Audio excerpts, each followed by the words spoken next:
હંસાબેન ગામડામાં રહેવાવાળા એક મધ્યમ વર્ગીય પરિવારના મહિલા હતા.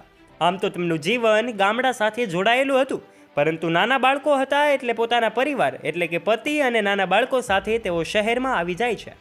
શહેરમાં આવ્યા બાદ પોતે આમ નોકરી ધંધા વગર તો એમના પતિને ચાલી શકે એમ હતું નહીં. પોતે કામ કરવા ઈચ્છતા છતાં એમને નોકરી મળતી નહોતી. સમય ધીમે ધીમે વીતવા લાગ્યો હતો અને હવે પોતે જે ગામડેથી રૂપિયા લાવ્યા હતા એ પણ ખૂટવા લાગ્યા હતા. એવું વિચારીને પતિ ખૂબ નોકરીની શોધ કરે છે. એમને એક સામાન્ય નોકરી મળી પણ જાય છે અને હવે પોતે પોતાનું સામાન્ય એવું જીવન જીવવા માટે મજબૂર બને છે. એક સમય તો એવો હતો કે તેમણે ખાવા માટે રૂપિયા પણ ન મળે અને પહેરવા માટે સારા કપડાં પણ ખરીદી શકે નહીં. એવો ખરાબ સમય, ખરાબ તો ન કહી શકાય પણ ખૂબ ખરાબ સમયમાંથી પોતાનું જીવન પસાર કરી રહ્યા હતા. પરંતુ હવે સમયની સાથે પોતે ખૂબ સારી એવી રસોઈ પણ બનાવતા હતા. પોતાના પતિ એમને સારું એવું નોકરી પણ હવે મળી ગઈ હતી અને એક ફેક્ટરીમાં કામ કરવા લાગ્યા હતા. સાથે સાથે હંસાબેનની રસોઈ પણ ખૂબ સ્વાદિષ્ટ અને સારી હતી. હવે હંસાબેનને સ્થાન મળવા લાગ્યું હતું. આપણે જોઈએ છીએ નાના નાના પ્રસંગોમાં ઘણી બધી જગ્યાએ એ મહિલાઓને પોતે રસોયાણી તરીકે બોલાવવામાં આવે. બસ એવી જ રીતે નાના મોટા પ્રસંગમાં લોકો માટે જમવાનું બનાવવાનું કામ હંસાબેન કરી લેતા હતા, જેનાથી મહિનામાં થોડા દિવસો કામ કરવાથી પણ એમને સારા એવા રૂપિયા મળી જતા હતા. તે રૂપિયા તેઓ સાચવીને રાખતા હતા. આમ ને આમ 3 વર્ષ વીતી ગયા. હવે તેમની પાસે થોડા ઘણા રૂપિયા ભેગા થઈ ગયા હતા, એટલે તેમણે વિચાર્યું કે એક નાનકડી એવી દુકાન લઈને પોતાનો ધંધો શરૂ કરીએ, તો કોઈની નોકરી કરવી ન પડે અને ના કોઈની વાતો સાંભળવી પડે. જેટલી મરજી હોય એટલું કામ કરો અને જેટલો નફો થાય તે બધો પોતાનો. એટલે આવું વિચારીને તેમણે માર્કેટમાં એક દુકાન માટે વાત કરી. તેમણે વિચાર્યું કે થોડો ઘણો ખાવા પીવાનો, ફાસ્ટ ફૂડનો સામાન રાખશે. સાથે જ દુકાનની અંદર જનરલ સ્ટોર એટલે કે પરચુરણ વસ્તુઓ પણ ભરી દેશે, જેનાથી કોઈ પણ હાલતમાં એમનો ખર્ચો ચાલતો રહે. આ બધું વિચારીને એમણે દુકાન લેવાનું નક્કી કર્યું. જલ્દી જ તેમને એક દુકાન મળી ગઈ, પરંતુ દુકાન લેવામાં 70,000 રૂપિયા ઓછા પડતા હતા. જેથી જેરામભાઈ વિચારવા લાગ્યા કે આટલા રૂપિયા હું ક્યાંથી લાવીશ. એટલે હંસાબેને કહ્યું, તમે ચિંતા ન કરો, જમણવારમાં મને જે રૂપિયા મળતા હતા એને બેંકમાં ભેગા કર્યા છે અને તેમાં 70,000 રૂપિયા થઈ જશે. એટલે તેમણે રૂપિયા ઉપાડીને દુકાન ખરીદી લીધી, જેમાં તેમણે નક્કી કરી લીધું કે તે મુજબ સામાન ભરી લઈ જાય. હવે દુકાન પણ પરચુરણની હતી અને એટલે કે જનરલ સ્ટોર હતો, તો થોડા દિવસોમાં દુકાન ઠીકઠાક ચાલવા લાગી. હંસાબેન અને જેરામભાઈ બંને ભેગા મળીને દુકાન સંભાળવા લાગ્યા. લગભગ આગળના 2 વર્ષોમાં એમનો હિસાબ કિતાબ સુધરવા લાગ્યો. હવે બાળકોનું ભણતર પણ તેઓ સારી રીતે કરાવી રહ્યા. એટલે સૌથી પહેલાં જેરામભાઈએ હંસાબેનને કહ્યું કે હવે તું દુકાનમાં કામ કરવાનું બંધ કરીને આરામથી ઘરે રહીને બાળકો પર ધ્યાન રાખ, કેમ કે હવે તેમને કામ કરવાની કોઈ જરૂરત નથી. એના કરતાં વધારે જરૂરત બાળકોને પોતાની માની છે. એટલે હંસાબેન હવે ઘરે રહીને પોતાનું બધું જ ધ્યાન બાળકો પર દેવા લાગ્યા. ધીમે ધીમે તેમની આર્થિક સ્થિતિ પણ સુધરતી જતી હતી. એટલે હવે એમના માટે પોતાના બાળકોથી જરૂરી વધારે કંઈ નહોતું. જેમ જેમ સમય વીતતો ગયો, જેરામભાઈની દુકાન જામી ગઈ અને તેઓ સારા એવા રૂપિયા કમાવા લાગ્યા. અને ઈશ્વરની કૃપાથી હવે એમના બાળકો સરકારી સ્કૂલને બદલે પ્રાઇવેટ સ્કૂલમાં જવા લાગ્યા અને તે લોકો એક સારી એવી જિંદગી વિતાવવા લાગ્યા હતા. પરંતુ હજી તેઓ ભાડાના મકાનમાં જ રહેતા હતા. જ્યારે ઉપરવાળાનો સાથ હતો તો ચિંતા શેની કરવાની હોય. ધીરે ધીરે તેઓ રૂપિયા ભેગા કરતા રહ્યા અને 10-12 વર્ષોમાં તેમણે પોતાનું મકાન પણ લઈ લીધું. આખો પરિવાર એક સાથે ખુશી ખુશી રહેતો હતો. બધા લોકો એકબીજાને ખૂબ જ પ્રેમ કરતા હતા, પરંતુ સમય હંમેશા એક જેવો નથી રહેતો. સમયની સાથે સંબંધો પણ બદલાઈ જતા હોય છે અને સંબંધો બદલાવાની સાથે તે સંબંધોમાં પરિવર્તન આવવું પણ સ્વાભાવિક વાત છે. ક્યારેક કોઈ માણસ લગ્ન પછી બદલાઈ જાય તો ક્યારેક વક્ત અને હાલાતની સાથે, પરંતુ હમણાં એમના વક્ત અને હાલાત બંને ખૂબ જ સારા હતા. બાળકોનું ભણવાનું પૂરું થયું અને હવે તેઓ ગ્રેજ્યુએશન કરવા લાગ્યા. જેરામભાઈએ મકાન અને દુકાન બંને પોતાના નામે લીધેલી હતી. સમયની સાથે એમની દુકાન ખૂબ સારી રીતે ચાલવા લાગી હતી, એટલે ધીરે ધીરે પૈસા ભેગા કરતા ગયા અને હવે એમણે એક બીજી દુકાન પણ ખોલી લીધી. તેમના બાળકો તો ભણતા હતા, એટલા માટે તેમણે બંને દુકાન પર કામ કરવા માટે છોકરા રાખ્યા હતા, જેથી તેઓ આરામથી બંને દુકાન સાચવી શકે. એકલા જેરામભાઈ બંને દુકાનોનું કામ સંભાળતા હતા. ક્યારેક એક દુકાન પર બેસી જતા તો ક્યારેક બીજી દુકાન પર. બધું જ કામ તેમણે દુકાનમાં રાખેલા છોકરાઓના હાથમાં પણ નહોતું આપી દીધું. નહીતર બેઈમાની પણ ખૂબ મોટી વસ્તુ છે. 2 પૈસાને જોઈએ ક્યારેક કોઈ માણસનું મન લલચાઈ જાય ખબર નહીં. એટલા માટે પોતાની દુકાનોનું દેખરેખ તેઓ પોતે જાતે જ રાખતા હતા. દુકાન પર કામ કરવાવાળા છોકરાઓને તે પોતાના બાળકો સમજીને એમને ખૂબ જ પ્રેમથી રાખતા હતા. બીજી બાજુ એમના બાળકો ભણવાનું પૂરું કરી રહ્યા હતા. એમના દીકરાઓનું ગ્રેજ્યુએશન પૂરું થઈ ગયું. એટલે તેમણે પોતાના દીકરાઓને બેસાડીને પૂછ્યું કે હવે તેઓ શું કરવા માગે છે. તેઓ પોતાના ભણતરના હિસાબે કોઈ નોકરી શોધવા માગે છે કે પછી પોતાના પપ્પાના કામ ધંધાને સંભાળવા માગે છે. એટલે તે સમયે છોકરાઓએ કહ્યું કે તમને જેમ ઠીક લાગે એમ અમે આ રીત કરવા માટે તૈયાર છીએ. પરંતુ ભણવાનું હોય કે તમારું પહેરવાનું, જેરામભાઈએ ક્યારેય પણ પોતાની વસ્તુમાં દખલ કરી નહોતી. જે તેમનું મન કરતું એવી તમામ ઈચ્છાઓ છોકરાઓની પૂરી કરતા. એટલા માટે તેમના જીવનનો એક મહત્વનો નિર્ણય એટલે કે પોતાનું ભવિષ્ય બનાવવાનો નિર્ણય લેવા માટે પણ તેમને જાતે જ કહ્યું. તેઓ શું કરવા માગે છે તે તેઓ પોતે નિશ્ચિત કરે. જો તેઓ નોકરી કરવા માગે છે તો પણ કરી શકે છે, અને જો તેઓ પોતાના પિતા સાથે દુકાન પર બેસવા માગે છે, એમની પાસે રહીને એમનું ધ્યાન રાખવા માગે છે તો તે પણ કરી શકે છે. તેમના દીકરાઓએ વિચાર્યું અને કહ્યું કે પપ્પા, અમે નોકરી શોધી લઈશું. જ્યારે અમે આટલું ભણ્યા છીએ તો એક વખત પોતાના ફિલ્ડથી રિલેટેડ કામ શોધવામાં શું વાંધો છે. હર વખતની જેમ જેરામભાઈએ આ વખતે પણ પોતાના બાળકોનો સાથ દીધો અને કહ્યું કે બેટા, જેવી તમારી ઈચ્છા હોય તેમ કરો. તમારા પર કોઈ દબાવ નથી. આ તમારા જીવનના નિર્ણય છે તો તમે જાતે જ લ્યો. એટલા માટે તેમના દીકરા પોતાના ભણતરના હિસાબે નોકરી શોધવા લાગ્યા. જ્યારે થોડા સમય સુધી એમને નોકરી મળી નહીં તો તેમણે નિશ્ચય કર્યું કે હવે તેઓ પોતાના પપ્પાની દુકાન પર બેસી રહેશે અને કમસે કમ કંઈક કામ તો હશે. અને સૌથી મોટી વાત તો એ હતી કે જ્યારે પોતાનો ધંધો છે તો તેમને નોકરી કરવાની શું જરૂર હતી. પોતાની દુકાન પર પોતે માલિક બનીને બેઠા રહે અને ત્યાં કોઈની ઓફિસમાં ભલે ગમે તેટલી મોટી નોકરી હોય પણ રહેતો નોકર જ ને, અને કોઈને કોઈ કામમાં બોસની વાતો સાંભળવી જ પડે. પરંતુ અહીં એવું કંઈ હતું નહીં. પોતાની દુકાન પર પોતાની મરજીના માલિક હતા. થોડા સમય સુધી તે બંને એવી જ રીતે કામ કરતા રહ્યા. પછી જ્યારે તેમને આ કામમાં જ નફો દેખાવા લાગ્યો તો બંને એક દુકાન સંભાળવા લાગ્યા અને જેરામભાઈ બંને દુકાનો પર ઈચ્છા થાય ત્યારે ફરતા રહેતા. હવે તેમણે પોતાના દીકરા માટે છોકરી શોધવાનું શરૂ કરી દીધું અને સારી છોકરી શોધીને તે બંનેના લગ્ન પણ કરાવી નાખ્યા. ધીરે ધીરે સમય વીતતો જતો હતો અને હવે એમની દીકરી ભૂમિનું ગ્રેજ્યુએશન પણ પૂરું થવા આવ્યું હતું. ગ્રેજ્યુએશન કર્યા પછી વધારે આગળ ભણવા માટે તેને વિદેશ જવાની ઈચ્છા હતી. એટલા માટે તેણે વિદેશ જવા માટે સરકારી ફોર્મ ભર્યું, જેમાં સ્કોલર વિદ્યાર્થીઓને સ્કોલરશિપ મળે છે. અને એક એન્ટ્રન્સ એક્ઝામ જે આપવાની હોય છે એમાં એ સફળ થઈ ગઈ. એટલા માટે તેને સ્કોલરશિપ પર વિદેશ જવાનો મોકો મળી ગયો. એટલે હવે તે વિદેશ જઈને મન લગાડીને ભણતી હતી. અહીં ઘરમાંથી દીકરીના ગયા પછી ઘરમાં 2 વહુઓ હતી. એટલા માટે દીકરીની કમી એટલી બધી મહેસૂસ થતી નહોતી.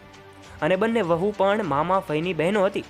એટલા માટે તે બંનેમાં પણ સારી બનતી હતી.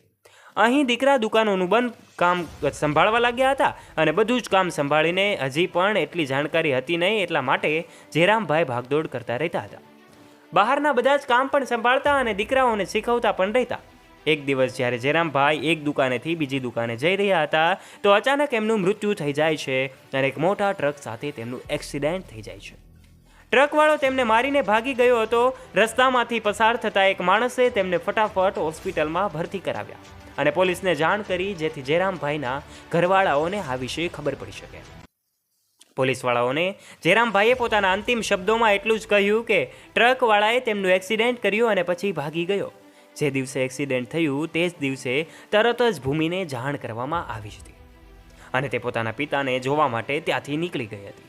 બીજા દિવસે સવાર સુધીમાં ભૂમિ પોતાના દેશ પહોંચી. પોતાના દીકરા અને દીકરીને બોલાવીને જેરામભાઈએ સમજાવ્યું કે બેટા, મેં જીવતે જીવતા તમારી મમ્મીને ખૂબ પ્રેમ અને સન્માનથી રાખી હતી. મારા ગયા પછી તમારી મમ્મીનું પૂરું ધ્યાન રાખજો.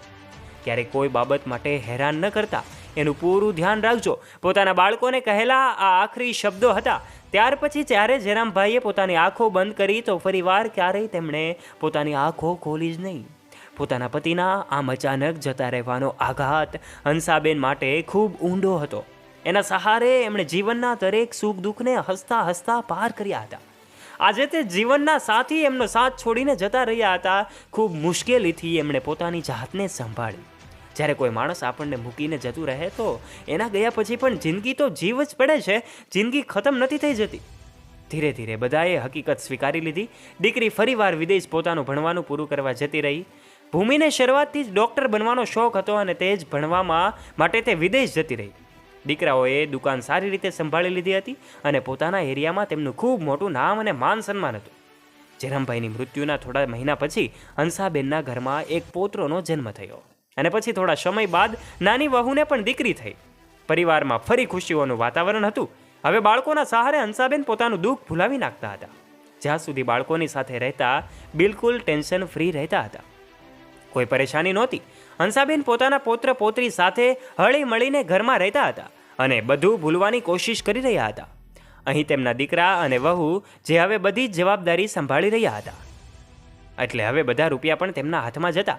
જ્યાં સુધી જેનામભાઈ જીવતા હતા, હંસાબેન એ રૂપિયા માંગવાની એમને જરૂર પડતી નહોતી. તેઓ થોડાક રૂપિયા આપી દેતા હતા. દરેક માણસને પોતાની જરૂરિયાત હોય છે, જેના માટે તેને રૂપિયાની જરૂર પડે છે. એટલા માટે એમણે પોતાના દીકરાઓને કહ્યું, બેટા, તમારા પપ્પા તો મને ખર્ચા માટે દર મહિને થોડા રૂપિયા આપતા હતા. વાત એમ છે કે હું અને તારા પપ્પા બંને એક અનાથ આશ્રમ સાથે જોડાયેલા છીએ, એટલે તેઓ દર મહિને મને 5,000 રૂપિયા આપતા હતા, જેમાંથી હું પોતાના માટે 2,000 રૂપિયા રાખી લેતી અને 3,000નો થોડો ઘણો ખાવા પીવાનો સામાન તે અનાથ આશ્રમના બાળકો માટે લઈ જતી હતી. એનાથી તે અનાથ બાળકો પણ ખૂબ જ ખુશ રહેતા હતા. એટલે હું ઈચ્છું છું કે તું પણ તારા પપ્પાની જેમ એવું જ કરે. ત્યારે તો તેમનો દીકરો કંઈ બોલ્યો નહીં, પરંતુ જેવો જ મહિનો શરૂ થયો અને હંસાબેને તેની પાસે 5,000 રૂપિયા માગ્યા તો તેનો દીકરો બોલ્યો, મને તો એક વાત સમજાતી નથી મમ્મી, તમારી પાસે એટલા બધા ફાલતુ રૂપિયા છે કે બધે વહેંચતા રહો? એક તો પહેલાંથી જ દરવાજા પર કોઈ ભીખ માગવા આવી જાય તો તમે એને હંમેશા કંઈક ને કંઈક આપીને મોકલો છો. ક્યારેક ₹50 તો ક્યારેક 100 રૂપિયા, અને ઉપરથી હવે તમને 5,000 રૂપિયા અનાથ છોકરા માટે આપીએ. મને તો એક વાત સમજાતી નથી, તમારે ખર્ચો કઈ વાતનો છે? તમારે આટલા રૂપિયા શું કામે જોઈએ? કેમ કે ઘરનો બધો સામાન તો આવી જ જાય છે, તમારે ક્યાં ખર્ચ કરવાની જરૂરત છે? માન્યું કે જ્યારે પપ્પા હતા તો તમને રૂપિયા આપતા હશે, પરંતુ ત્યારની વાત અલગ હતી. હવે મોંઘવારી એટલી વધારે વધી ગઈ છે, જે નફો થાય એમાંથી દુકાનનો સામાન લેવાનો, દુકાનમાં કામ કરવાવાળા છોકરાઓને પગાર આપવાનો અને ઘરનો ખર્ચો ચલાવવાનો. અડધાથી અડધા રૂપિયા પણ નથી બચતા.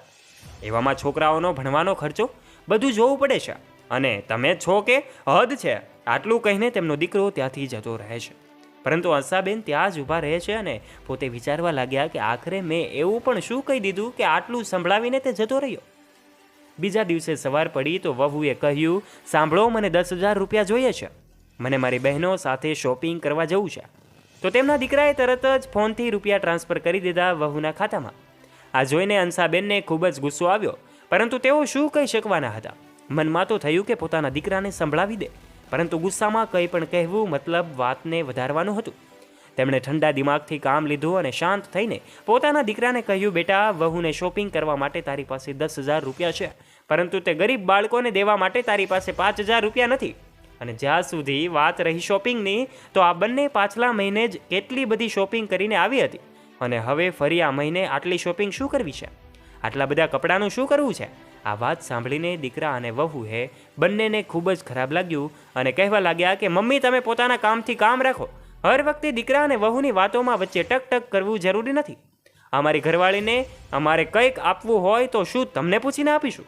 અને હવે તમારી અને એમની ઉંમરમાં કોઈ ફરક નથી શું? આ ઉંમરમાં શોખ પૂરા નહીં કરે તો ક્યારે કરશે? એટલે હંસાબેને પોતાના દીકરાઓને કહ્યું કે શોખ અને જરૂરમાં ઘણો બધો ફરક હોય છે.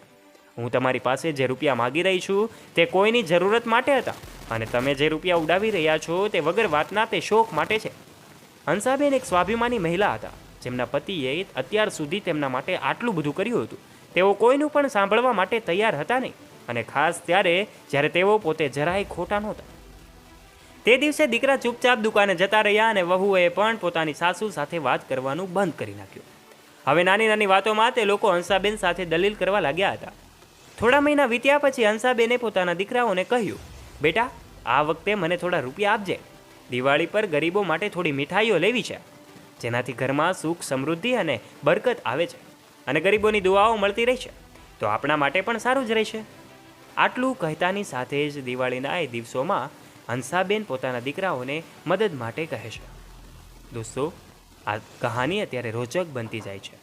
આપણા માટે પણ સારું થશે. ફરીવાર દીકરાઓએ પોતાની મમ્મીને સંભળાવી દીધું અને બોલ્યા, હદ થઈ ગઈ છે મમ્મી, ખબર નહીં તમે પોતાની જાતને કેટલા લખપતિ સમજો છો કે હર જગ્યાએ રૂપિયા ઉડાડવા માગો છો? થોડા મહિના પહેલાં અનાથ છોકરાઓને 5,000 રૂપિયા દેવા પાછળ તમે એટલી બધી દલીલ કરી હતી, અને હવે ગરીબોને મીઠાઈઓ વેચવાની છે. અરે, વાતોથી કંઈ નથી થતું. અડધા કિલોનો ડબ્બો પણ 400 રૂપિયાનો આવે છે. હવે જો તમે 100 ગરીબોને પણ મીઠાઈઓ વેચી તો બસ થઈ ગયું અમારું. તો આ અમારા હાથની વાત નથી કે એટલા બધા પૈસાદાર પોતાની જાતને દેખાડીએ, અને તે ગરીબો પાસેથી આપણને મળવાનું જ શું છે? જો તમે અમારી કોઈ મદદ ન કરી શકો તો કમસે કમ અમારો ખર્ચો વધારવાની તો વાત ન કરો. હવે તો દીકરા અને વહુઓ હર વાત પર સામો જવાબ દેવા લાગ્યા હતા. બીજી બાજુ દીકરાઓએ પોતાના સાસરામાં 2-2 હજાર રૂપિયાની મીઠાઈ અને કપડાં દિવાળી પર ગિફ્ટ તરીકે મોકલ્યા. આ બધું જોઈને ફરીવાર હંસાબેનને ખૂબ જ ગુસ્સો આવ્યો. એમણે કહ્યું કે તમે ત્યાં 50,000 ખર્ચા કરી નાખ્યા, જો અહીં 20-25,000 ખર્ચો કરી નાખત તો તમારું શું બગડી જાત. પછી હંસાબેને વિચાર્યું કે કંઈ વાંધો નહીં, હવે જ્યારે મારા દીકરાઓ દાન કરવાનું કોઈ કામ કરવા જ નથી માગતા તો તેમની ઈચ્છા છે, ન કરે તો કંઈ વાંધો નહીં, હું વધારે શું કહું. એટલા માટે તેઓ ચૂપ રહેવા લાગ્યા. હવે તો ધીરે ધીરે દીકરા અને વહુ ખૂબ વધારે રૂપિયા ઉડાવવા લાગ્યા. હાલતા ને ચાલતા ક્યારેક પિક્ચર જોવા જતા, ક્યારેક બહાર જમવા જતા, અને આ બધું કરતાં કરતાં એમણે પોતાની દુકાન બરબાદ કરી નાખી. 2 જ વર્ષમાં એમની હાલત પહેલાં કરતાં પણ ખૂબ ખરાબ થઈ ગઈ. હવે તેમની પાસે ઉડાડવા માટે રૂપિયા પણ હતા નહીં. રૂપિયા ઉડાડવા તો દૂરની વાત છે, જે આબરૂ તેમના પિતાએ આટલી મહેનતથી બનાવી હતી, ખોટી સંગતમાં પડીને તેમણે તે આબરૂ પણ ધૂળમાં મેળવી નાખી. તેમણે દુકાન પર જવાનું પણ લગભગ બંધ કરી નાખ્યું હતું, જેના કારણે તેઓ કંઈ પણ નફો કમાઈ શકતા નહોતા. દુકાન પર રહેવાવાળા છોકરાઓ પણ હવે એમનાથી ચાલાકી કરવા લાગ્યા હતા, કેમ કે તેમને ખબર હતી કે આ લોકો કોઈ ચીજનું ભાન નથી રાખતા, બસ પોતાને મસ્તીમાં મસ્ત રહે છે. આવી રીતે જ તેઓ ધીરે ધીરે ડૂબતા જઈ રહ્યા હતા. અને જ્યારે તેમના ઉપર કરજો વધી ગયો તો દીકરાઓએ પોતાની માને કહ્યું, મમ્મી, અમને લાગે છે કે આપણે એક દુકાન ભાડે દઈ દેવી જોઈએ, જેનાથી થોડા રૂપિયા આવતા રહે. તો બીજો દીકરો બોલ્યો, પાગલ, ભાડે આપવાથી આપણો કરજો થોડો ઉતરી જશે. મમ્મી, મને તો લાગે છે કે આપણે એક દુકાન વેચવી પડશે. તમે દુકાનના કાગળિયા ઉપર સાઇન કરો અથવા તો અંગૂઠો લગાડી દો, જેથી અમે એક દુકાન વેચી શકીએ અને કરજામાંથી મુક્ત થઈ શકીએ. જુઓ મમ્મી, આ બધી ધન દોલત શું કામની, જો માણસ શાંતિથી રહી ના શકે તો. હવે અમારા કરજદાર અમારું જીવવું મુશ્કેલ કરી રહ્યા છે, એટલા માટે પ્લીઝ તમે આ કાગળ પર સાઇન કરીને આ દુકાનને વેચી નાખો. એના જે રૂપિયા આવશે એનાથી અમે પોતાનો કરજો ચૂકવી દઈશું. જ્યારે તેમને આ વાત ખબર પડી તો હંસાબેને ના પાડી દીધી અને તેમણે પોતાના દીકરાઓને કહ્યું કે તમે લોકોએ પોતાના ફાલતુ મોજશોખ માટે થઈને પોતાના ઉપર કરજો કરી લીધો છે, કોઈ સારા કામ માટે નથી કર્યો. તમારા લોકોથી પોતે તો કંઈ કામ થયું નહીં, અને મારા પતિની મહેનતની કમાણી, મારા પતિએ તમારા માટે જે આટલું બધું કરીને રાખ્યું હતું એને પણ તમે લોકોએ બરબાદ કરી નાખ્યું. અને ઉપરથી તમે ઈચ્છો છો કે હું દુકાન તમારા નામે કરી નાખું. જરાય નહીં, હું એ દુકાન તમારા નામે ક્યારેય પણ નહીં કરું. મારા પતિના મૃત્યુથી પહેલાં તેમણે મને આ બધી વસ્તુની માલકીન એટલે જ બનાવી હતી, કેમ કે જો બધું જ તમારા નામ પર હોત તો તમે બધું બરબાદ કરી નાખત. ભલે ગમે તે થઈ જાય, હું આ પ્રોપર્ટી તમારા નામે નહીં કરું. તારા પપ્પાએ જતાં પહેલાં બધું જ મારા નામે કર્યું છે અને આ બધું મારા જ નામે રહેશે જ્યાં સુધી હું મરી ન જાઉં, કેમ કે હું મારા પતિની દરેક વિરાસતની રક્ષા કરીશ અને મારા જીવતા એમને નહીં જ વેચવા દઉં. આ બધી વાતો સાંભળીને તેના દીકરા અને વહુ ખૂબ જ નારાજ થઈ ગયા. તેમણે હંસાબેન સાથે ખૂબ જ દલીલબાજી પણ કરી, પરંતુ હંસાબેન માન્યા જ નહીં અને તેમણે અંગૂઠો લગાવવાની સાફ ના પાડી દીધી. દીકરા અને વહુ ખૂબ જ વધારે ગુસ્સામાં હતા કે જો મમ્મીએ અંગૂઠો ન લગાડ્યો કે સાઇન ન કરી તો બધું કઈ રીતે થશે. હવે તો તે લોકો ખૂબ ટેન્શનમાં આવી ગયા હતા કે શું કરવામાં આવે. રાત્રે જ્યારે હંસાબેન સુવા જઈ રહ્યા હતા તો દીકરા વહુના રૂમમાંથી અવાજ આવ્યો, એટલે જઈને જોયું કે ચારેય જણ એક જ રૂમમાં વાતો કરી રહ્યા હતા અને કહેતા હતા કે જો મમ્મી જીવતે જીવતા આ બધું આપણા નામે ન કરે તો તેમના મર્યા પછી તો આ બધું આપણું જ થઈ જશે ને, હવે તેમને મારવા પડશે. જ્યારે દીકરા આ બધી વાતો કરી રહ્યા હતા તો હંસાબેને આ બધું સાંભળી લીધું. આવું સાંભળીને તેઓ ગભરાઈ ગયા અને ત્યાંથી ભાગવા લાગ્યા, પરંતુ તેમનો હાથે કાચનો ગુલદસ્તો પડીને તૂટી ગયો. અવાજથી દીકરા અને વહુઓ બહાર આવ્યા. પોતાની મમ્મીને જોઈને તેઓ હંસાબેન પર તૂટી પડ્યા. કોઈએ માથા પર ઘા માર્યો તો કોઈએ હાથ પગ બાંધ્યા અને આખરે ગળું દબાવીને તે લોકોએ પોતાની મમ્મીને મારી નાખ્યા. અને પછી પોતાની મમ્મીના હાથના અંગૂઠાના નિશાન બધા કાગળ પર લઈ લીધા. બીજા પણ થોડાક ખાલી કાગળ પર પોતાના મમ્મીના અંગૂઠાના નિશાન લઈ લીધા. એમણે આ ઘરના કાગળિયા જે પહેલાંથી જ તૈયાર કરાવીને રાખ્યા હતા તેના ઉપર અંગૂઠાના નિશાન લઈ લીધા. પછી તેઓ વિચારવા લાગ્યા કે આખરે હવે શું કરવામાં આવે, કઈ રીતે હવે આ હત્યાને મૃત્યુમાં ફેરવવામાં આવે કે જેથી કોઈને પણ આપણા ઉપર શંકા પણ ન થાય. ત્યારે તે દીકરાઓએ પોતાની જ માને તેમના જ રૂમમાં પંખાથી લટકાવી દીધા અને બીજા દિવસે સવાર થવાની રાહ જોઈ. સવાર થતાં જ રાડો પાડવા લાગ્યા, જેથી આસપાસના લોકો ભેગા થયા અને તેઓ પોતાની મમ્મીને જોઈને ત્યાં જ રોકકળ કરવા લાગ્યા કે પપ્પાના ગયા પછી તેમને એટલો બધો આઘાત લાગ્યો કે તેમણે આત્મહત્યા કરી લીધી. દીકરીને જ્યારે આ સમાચાર મળ્યા તો તે પણ બિચારી ત્યાંથી તરત જ નીકળી પડી. એના પપ્પા તો પહેલાં જ દુનિયા છોડીને જતા રહ્યા હતા અને 2 જ વર્ષની અંદર લગભગ તેની દુનિયા વેરાન થઈ ગઈ હતી. તે 2 જ વર્ષમાં અનાથ થઈ ગઈ હતી. હવે તેનું કોઈ રહ્યું નથી. સિવાય મતલબી ભાઈ અને ભાભીઓના. જેવી તે ઇન્ડિયા પહોંચી તેને ખબર પડી કે તેના મમ્મીનો મૃતદેહને તે લોકો સ્મશાન ઘાટ લઈને પહોંચી રહ્યા છે.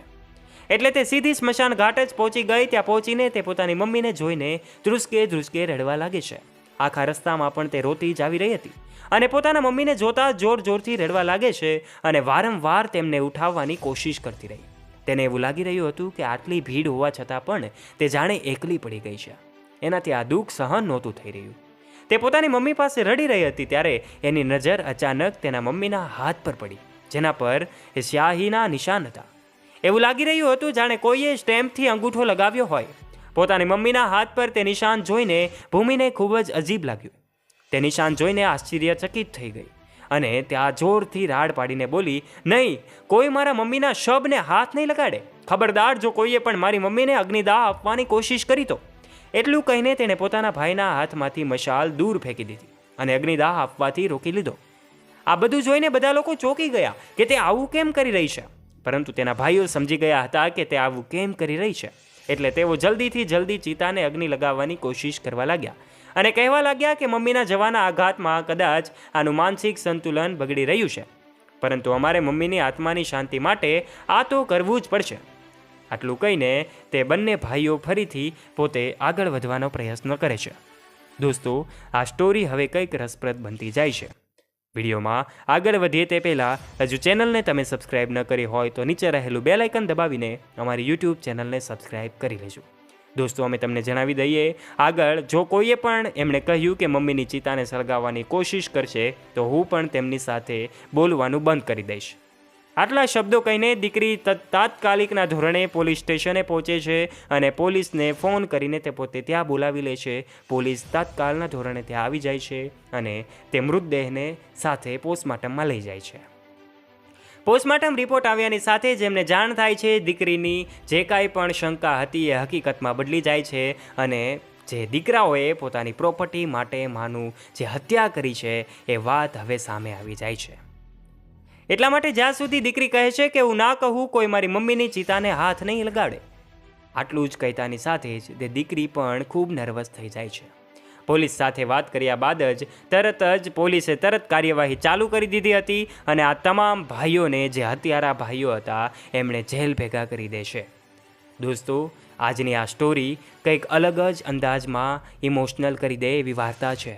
કારણ કે એક દીકરાઓ એ પ્રોપર્ટી માટે કઈ હદ સુધી જઈ શકે છે એની પરાકાષ્ઠા આજના વિડીયોમાં કરી છે.